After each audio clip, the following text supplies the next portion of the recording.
Student welcome. तो बच्चों लोग, तो जैसे मैंने मैनेजमेंट का 10 IMP क्वेश्चन बना दिया था, वैसे इंट्रोडक्शन टू बिजनेस का भी तुमको बता दो, क्योंकि बुक में 40, 35, 30 आंसर है।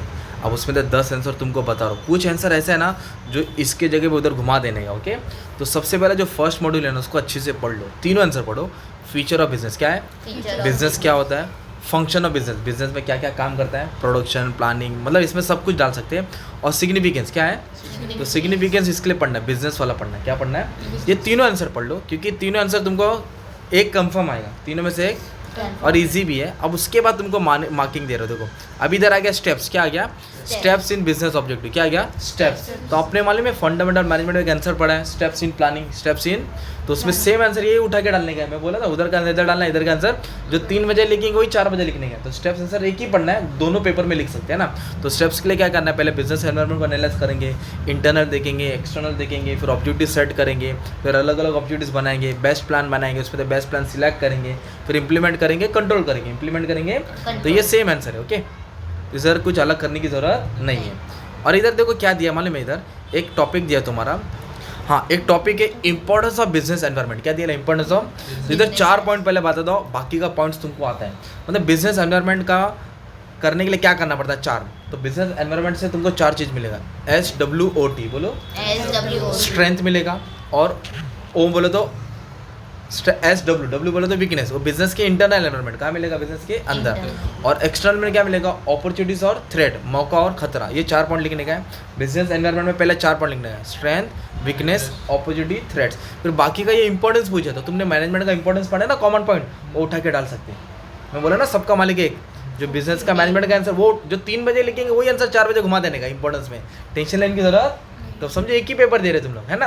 तो इंपॉर्टेंस का सिर्फ 4 पॉइंट लिखने का था, पूरा वो आंसर घुमा दिया। और स्टेप्स में भी मैनेजमेंट का ही घुमाना है, समझा, दिमाग क्या दे रहा हूँ। अब उसके बाद है ना तुम्हारा ये IMP आंसर दिया है, ये बिजनेस एनवायरनमेंट का एनवायरनमेंट पढ़ना, माइक्रो मैक्रो क्या पढ़ना है, इजी आंसर है। माइक्रो मतलब जो बिजनेस के आसपास रहता है, कस्टमर के बारे में लिखना है, कंपटीटर के बारे में, सप्लायर, एजेंट। और मैक्रो मतलब जो बिजनेस के दूर दूर रहता है। 5 ही पॉइंट पढ़ो, कितना, एकदम इजी। मैंने आंसर एक्सप्लेन भी करा दिया, आप लोग सुन लेंगे तो याद हो जाएगा। एक ये आंसर IMP है। फिर एजुकेशनल एनवायरनमेंट पढ़ना है, क्या पढ़ना है, है ना। इंटरनल पढ़ना है, एक्सटर्नल पढ़ना है। इंटरनल मतलब बिजनेस के अंदर, एक्सटर्नल मतलब बिजनेस के बाहर, जिसमें माइक्रो मैक्रो था। तो एनवायरनमेंट का सब पढ़ना है। और एक एजुकेशन एनवायरनमेंट, क्या पढ़ना है, एजुकेशन। उसके बाद हम लोग नीचे आ जाएंगे।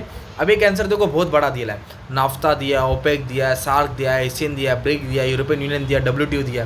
तो 6 आंसर हो गए। तो इधर एक ही आंसर पढ़ना है और सब में घुमा देने का, सिर्फ सबकी मीनिंग पढ़ना है। पढ़ना कितना आंसर है, उसको ट्रेडिंग ब्लॉक बोलते हैं। क्या बोलते हैं, ट्रेडिंग ब्लॉक। इकोनॉमिक इंटीग्रेशन, जो मैंने इसका लेक्चर बना के अपलोड किया तुम्हारे लिए, एक ही आंसर पढ़ना है, सब जगह डालना है। ट्रेडिंग ब्लॉक आया, या सार्क आया, यूरोपियन यूनियन आया, मतलब एक ही पढ़ना है आंसर और सब जगह डालना है। मतलब 6 आंसर दिख रहा है, पर पढ़ना कितना है, सिर्फ तुमको मीनिंग पढ़ने का सबका। क्या पढ़ना है, मीनिंग। ओके, तो इधर भी मैंने 6 आंसर को एक ही बना दिया है ना। फिर उसके बाद तुम्हारा ये आ गया लास्ट में ये लेना। फिर आया बिजनेस प्लानिंग प्रोसेस, क्या है, प्लानिंग प्रोसेस। तो बिजनेस प्लानिंग के लिए क्या करना है, तो आपको क्या करना है, ये आंसर कैसे स्टार्ट करना है, कि कोई भी बिजनेस स्टार्ट करना है तो आपको क्या करना पड़ेगा, तो आइडिया चाहिए। क्या करना चाहिए, आइडिया। फिर बिजनेस को रिसर्च करेंगे, फिर बिजनेस प्लान बनाएंगे, फिर ऑर्गेनाइजेशन कैसे रहेगा, पार्टनर रहेगा, जॉइंट स्टॉक कंपनी रहेगा, फिर फाइनेंस लगेगा, फिजिकल रिसोर्स लगेगा, मैन पावर लगेगा। तो एक बिजनेस स्टार्ट करने के लिए क्या क्या लगता है खुद से डाल सकते हैं आंसर, जरूरी नहीं कि बुक का ही पढ़ना है, खुद से आंसर या तुम लोग क्या कर सकते हैं, डाल सकते हैं। एक ये पढ़ने का था। फिर इसके बाद प्रोजेक्ट रिपोर्ट पढ़ना है। क्या पढ़ना है, प्रोजेक्ट रिपोर्ट। मतलब जो प्रोजेक्ट रिपोर्ट रहता है, डिटेल अबाउट दी प्रोजेक्ट रहता है, प्रोजेक्ट कहाँ से स्टार्ट होगा, कहाँ से खत्म होगा, कितना टाइम का प्रोजेक्ट है, लॉन्ग टर्म रहता है। तो प्रोजेक्ट रिपोर्ट बनाने से क्या फ़ायदा था, इधर 4-5 ही पॉइंट पढ़ना, बोलो कितना पॉइंट, 4। और इसका इंपॉर्टेंस आ रहा है, क्या आ रहा है, तो जो वही वाला मैनेजमेंट का इंपॉर्टेंस है वो लास्ट का 4 पॉइंट उठा के डाल देना। 4 ही पॉइंट पढ़ना है, कितना पढ़ना है, इंपॉर्टेंस आकर टेंशन लेने की जरूरत नहीं। जो 3 बजे लिख रहे हैं आंसर वही 4 बजे घुमा सकते हैं, पर इसका 4 पॉइंट पढ़ना पड़ेगा। कितना पढ़ना पड़ेगा, 4। ओके, प्रोजेक्ट रिपोर्ट पढ़ लेना। फिर एक आंसर वो है फैक्टर डिटरमाइनिंग बिजनेस लोकेशन, मतलब बिजनेस कहाँ रहेगा। तो ये आंसर पढ़े ना, बिजनेस वही रहेगा जहाँ रॉ मटेरियल रहेगा, जो मार्केट के नज़दीक रहेगा, जहाँ लेबर रहेगा, जहाँ इंफ्रास्ट्रक्चर रहेगा। सिंपल आंसर है ना यार। और यूनिट प्रोपोर्शन मतलब बिजनेस को बढ़ाने के लिए क्या करना, तो दोनों आंसर घुमा सकते हैं। तो क्या बोलने का था, फैक्टर डिटरमाइनिंग बिजनेस लोकेशन में तुमको ये आंसर पढ़ना है, यह IMP क्वेश्चन है। ओके, और एक आंसर है लाइसेंस वाला, क्या आंसर है, और टर्न अराउंड। तो बिजनेस का फैक्टर पढ़ना है, मतलब बिजनेस कहाँ रहेगा, और एक टर्न अराउंड मतलब लॉस मेकिंग कंपनी था, कंपनी का सत्यानाश हो गया था, किसी ने काला जादू कर दिया था, अब कंपनी को वापस से क्या कर रहे हैं, प्रॉफिट बन, रिस्ट्रक्चर कर रहे हैं, रिस्ट्रक्चरिंग वाला आंसर लिखने का है। और एक है लाइसेंस वाला, क्या है, स्टैट्यूटरी रिक्वायरमेंट मतलब बिजनेस के लिए क्या क्या लाइसेंस लगता है, बिजनेस को रजिस्टर करना पड़ता है, टैक्स का लाइसेंस लगता है, परमिट लगता है, एनवायरमेंट का लाइसेंस लगता है, लेबर लॉ लगता है, जीएसटी लॉ लगता है, इंपोर्ट एक्सपोर्ट लॉ लगता है। तो बिजनेस के लिए क्या क्या रूल्स एंड रेगुलेशन लगता है। तो ये तुम्हारे हो गए 11 आंसर। कितना हो गया?